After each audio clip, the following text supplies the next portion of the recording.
But hello, hello. Sun is going down, taking a last minute fresh air. Locked up in the house all day, this coronavirus. Anyways, I wanted to do a quick video responding to my previous post about reducing blood sugar.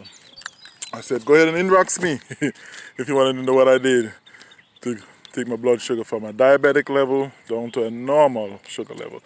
Man, I got about 1,000,000 inboxes. Anyways, so I figured it'll be easier for me just to go ahead and do a video and just let everybody know what I did and what it's gonna take. First thing I wanna say is you gotta change your mindset. So what I decided to do was start living to eat as opposed to eating to live, right? Or the other way around. So enjoying food for the sake of the food, not just overeating. So it's something we eat because we love food, we live to eat, right? So instead of living to eat, we eat to live. Gotta make that shift.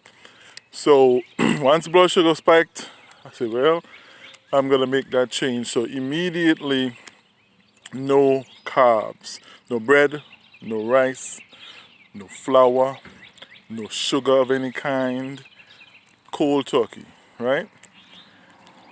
Main thing is bread and rice, those things, and flour and the dumplings and all the things we love to eat spike your blood sugar. Those things immediately break down into sugar. It's just as bad as eating a donut, right? Break down immediately into sugar.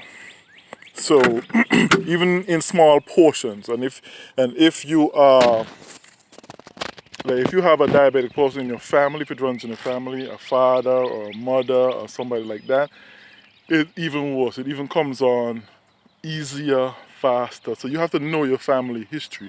Know if there's high blood pressure, diabetics, all those type of things in your family. Okay? Important to know that. So key is knowing your medical history of your parents and all that type of stuff. So like I said, in January I found out blood sugar was spiking, made the change, no sugar, no flour, no bread, got back into a exercise routine, not even heavy exercises. And then on top of that, intermittent fasting and low exercising.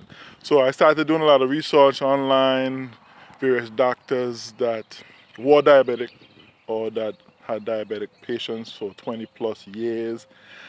And the common denominators that they all said in the patients that went from double digit A1C numbers, which is extremely bad diabetics, to under 6, which is normal, was cutting the carbs out, cutting the sugar out, intermittent fasting, because the body starts burning sugar when you're not feeling it, right? Because we're talking about type 2 diabetics, not type 1. Type 2 diabetics means you have too much sugar in your blood.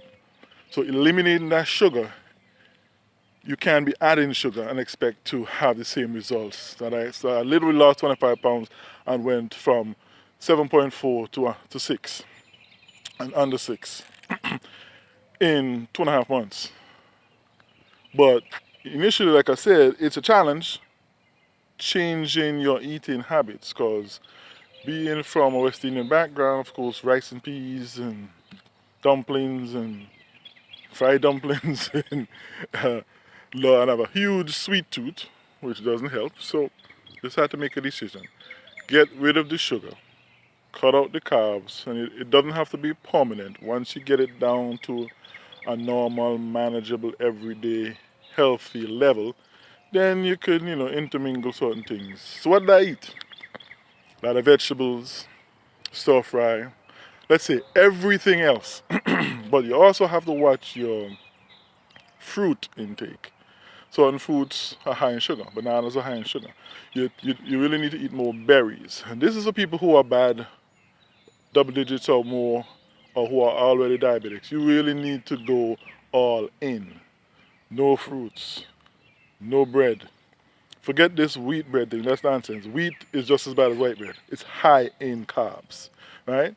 If you really pay attention how it's made, it's not really healthy. There's a few breads, Ezekiel bread, which is not made from flour.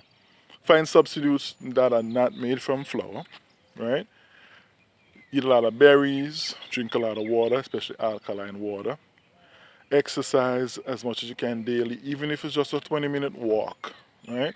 That burns sugar as well. And before you know it, you'll see a difference in your weight, difference in the way you feel, and a difference in your blood sugar level.